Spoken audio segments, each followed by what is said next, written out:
There are dogs out there who act starved for love, even though their owner is giving them plenty of it. Hi, I'm Hatchie, a veterinarian. Today, we're talking about the behaviors dogs show when your love isn't getting through.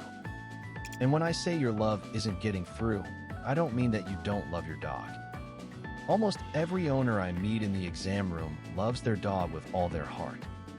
Even so, that love doesn't always reach them. When a dog can't quite receive that love and doesn't end up feeling secure, they start showing signs. Today I'll count down 7 of the signs I see most often in practice, ordered by how easy they are to miss. The further down the list we go, the more easily missed they get. Number 1 especially is a behavior that a lot of owners are actually happy about because they think, what a good dog. If you want to notice how your dog is really feeling, please stay with me to the end. Sign number 7 that your dog isn't feeling your love, demand barking. It's evening, you're getting dinner ready, and your dog is at your feet, barking and barking. You sit down with your phone, and now they're barking right at you. My dog is so demanding, I don't know what to do. I hear that a lot in the exam room. When your dog is barking, where are they looking? That's a question I often ask. Aren't they staring right at your face, not out the window, not at the front door? Barking at a noise or at something outside comes from being on guard about the outside world. If they're barking while watching your face, that behavior is aimed at you. When a dog's need for attention builds up, they'll do whatever they can to get the message across to you. It isn't them being demanding. In their own way, they're desperately trying to tell you something. I once saw a dog who barked every single night, like clockwork. After dinner, everyone in the family was on the TV or their phones. The dog was the only one in the living room with nothing to do. And here, if you shout quiet and scold them, the barking will actually increase. So what should you do while they're barking? The answer is nothing at all. Instead, the moment they stop barking, give them plenty of attention. Once they learn they can get your attention without barking, the barking slowly drops off. That said, for the first few days it may get more intense instead. If you give in and react there, you're back to square one. So this is where you have to hold the line. One word of caution. In an older dog that suddenly starts barking, pain or cognitive decline may be hiding behind it. If something feels different from usual, have your vet take a look. Next is a sign where that same need for attention comes out in a much more troublesome way than barking. Sign number 6 that your dog isn't feeling your love, accidents in the house. They'd always done fine, but recently, out of nowhere, they started having accidents. And not just anywhere, but in the middle of the carpet or the spot where you always sit. When accidents start suddenly, the first thing to suspect is a medical problem. With a bladder infection, they can't make it to the potty in time and they leak. If the amount of urine itself has gone up, kidney disease or diabetes may be hiding behind it. When the accidents keep happening, get your dog checked at the vet first. If the tests show nothing wrong physically, it may be a sign that they want your attention. Think about it for a second. When your dog has an accident, what do? You rush over, you say something to them, and you start cleaning it up, right? For the dog, that reaction from you teaches them that when they have an accident, you always come. A dog who's been getting less of your time than usual can end up learning this trick. In fact, dogs whose accidents spike right after a baby arrives are really common. We run the tests, and there's nothing wrong with them physically. And the accidents always happen at the times of day when the owner's hands are full with the baby. If you scold them here, things only get more tangled. A dog who gets scolded will start going somewhere hidden or holding it until the very last second. Holding urine for a long time also raises the risk of a bladder infection. So when there's an accident, that's exactly when you should stay silent. Don't talk to them, don't make eye contact, just clean it up matter-of-factly. Instead, when they get it right, give them plenty of praise. Making good things happen only when they get it right. That's the whole goal of this training. The first 2 signs were that need for attention taking shape. From here on, The signs are about time alone itself turning into anxiety. Sign number 5 that your dog isn't feeling your love, destructive behavior. You get home from work, and the room is a disaster. Stuffing is coming out of the cushion, and every last tissue has been pulled out of the box. Some owners tell me it's payback for leaving them alone, but dogs don't destroy things out of revenge. If they act up while you're home too, it's usually boredom, or with a puppy, teething. But if they only do it when they're home alone, they may be carrying a lot of anxiety about that time by themselves. The most common spots for damage during alone time are actually the front door and around the windows. Studies have actually measured how much time dogs spend scratching at the door while home alone. They're not throwing a tantrum. They're trying to follow you and get outside. When you come home and see the mess, I'm sure you feel like scolding them. But dogs aren't good at connecting two events that are separated in time. When they hang their head and look sorry, they're just reading the mood because you're angry. There's even an experiment where dogs that were scolded despite doing nothing wrong still looked guilty. What really matters is what you do before you leave. Leave them something they're allowed to chew, or a puzzle toy they have to work at to get a treat out of. A walk before you head out to burn off some energy is a good idea too. When there's something to do during alone time, destructive behavior goes down. A few times now, I've said that scolding backfires. Let me pause here on the basic question: why is scolding a bad idea? Here's the answer. For a dog who's been going without attention, even being scolded counts as, "I got a reaction." Which means the more you scold, the more that behavior gets filed away as the way to get your attention. Barking, accidents, chewing something up, you react to all of it. But when they're quietly being good, nothing happens.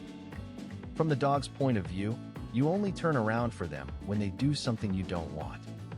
So flip around when you react. Talk to them a lot when they're behaving well, and don't react when they're not. That part is important. Sign number 4 that your dog isn't feeling your love: licking the same spot over and over. At night, you're watching TV, and you hear licking coming from beside you. You look over, and your dog is working on their front paw again. You figure it's just grooming and let it go, right? The first things to suspect are skin inflammation, allergies, and joint pain. Some dogs will lick a painful spot nonstop. It's rare, but sometimes we check the spot they've been licking and find a tumor.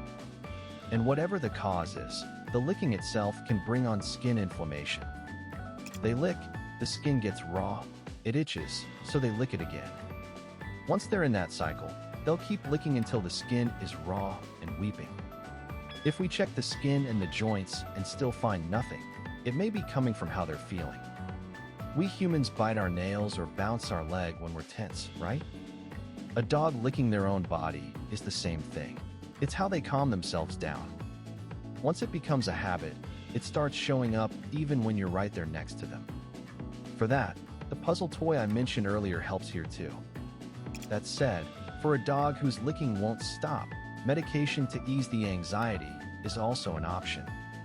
Don't give up on it as just a habit. Talk to your vet about it. And there are other behaviors like this, where it's hard to tell whether it's pain or emotion. Let me step away from the countdown for a moment and talk about 2 behaviors that are famous as signs of a dog not feeling loved, but are usually misunderstood. The first is faking an injury. You may have heard that dogs pretend to be hurt because they want attention. But there's no study confirming that dogs fake injuries. If anything, dogs are animals whose signs are very hard to read, even when they truly are in pain. With some joint conditions, a dog hurts on some days and not on others. That's what gets mistaken for faking more than anything else. The scary part is that while you wait it out, thinking they're just faking it, the real problem gets found too late. If they're limping, don't question it. Get them seen by a vet first. The second is eating their own poop, called coprophagy. This one also tends to get presented as the classic sign, but coprophagy isn't an unusual behavior for dogs to begin with. Mother dogs lick up their puppy's poop to keep the nest clean. In a study of over 1,500 dogs, no link was found between coprophagy and anxiety or problem behavior. Over-the-counter products for this have been tested too, and they only worked a few % of the time. The surest fix is simply to pick it up right after they go. With these two, it usually isn't about your love not getting through. Sign number 3 that your dog isn't feeling your love: a change in appetite. When a dog stops eating, the owner always notices. What gets missed is the cause. Most of the time it stops at, maybe it's the heat, maybe they're just picky, and nobody thinks it's coming from how they're feeling. Here too, we start by checking the body. Pain in the mouth, or an illness inside the body, can of course lower their appetite. If it goes on for a few days, have your vet take a look. Nothing wrong physically, but they keep leaving food, and the picky eating goes on. When that's the case, think back on the changes at home over the last little while. A move, someone in the family coming home later, more hours with nobody in the house. A change in appetite can show up a little while after changes like those. Dogs can't put a change in their environment into words, so it comes out in their eating instead. On the flip side, the appetite suddenly goes up, they're drinking more water, and the belly is getting round. When those come together, it can be a hormonal condition called Cushing's disease. It can get written off as, they're eating well, so they must be fine. So if that sounds like your dog, talk to your vet. Start by keeping a record. When it started, and how much the amount they eat has changed. Even just noting the dates makes the diagnosis at the clinic more accurate. Whether their appetite goes up or down, please don't brush it off as a one-off. 2 left. From here on are the signs that get missed the most. Sign number 2 that your dog isn't feeling your love: freezing up while you get ready to leave. Think back to the morning, right before you head out for work. You get ready, put on your jacket, pick up your keys. You turn around, and from the corner of the room, your dog is staring at you, not moving. Dogs remember your leaving routine with surprising accuracy. The zip of your bag, the rustle of your jacket, the jingle of your keys. The moment those cues start, in your dog's mind, the time home alone has already begun. Freezing at each cue, pacing around restlessly, or going off to the corner of the room is a sign that the worry of being alone again is starting before you've even left. This reaction to your leaving routine is actually one of the things we vets check when we're looking at separation anxiety. Separation anxiety is a state where a dog feels intense anxiety about being on their own. What's especially concerning is that this is happening every single day, every time you go out. A commonly used approach is to spread out the cues that signal your departure. Pick up your keys, then go sit on the couch and watch TV. Put your jacket on, then go make dinner. By repeating situations where that sound doesn't necessarily mean you're leaving, you gradually get them used to the cue. If the anxiety is severe, don't go it alone. Talk to your vet about it. Making a big fuss right before you leave, "I'm sorry, I have to go," tends to backfire. The bigger a deal you make of leaving, the bigger their anxiety gets. Head out casually, and when you get home, wait until things settle down before you greet them. That's the basic rule. Sign number 1 that your dog isn't feeling your love: waiting quietly at the front door. You get home from work, and there they are, sitting neatly by the door, waiting for you. No barking, no mischief, just quietly waiting for you to come home. So many owners tell me proudly, "My dog is such a good dog." Studies show that when dogs with separation anxiety destroy things, the damage is concentrated at doors and windows, in other words, exits. An anxious dog fixates on the front door, the place where you disappeared. Owners notice the ones who scratch and the ones who bark, but the ones who just wait quietly go unnoticed. You come home, and they're there at the door to greet you, the same as always. It just looks like they're being good while you're gone. Of course, every dog keeps an eye on the door for a while right after you leave. What I want you to look at is how long that lasts. If you have a pet camera at home, watch the footage from after you leave. If they're not playing with a toy, not sleeping, just not moving from in front of the door for hours, that's a problem.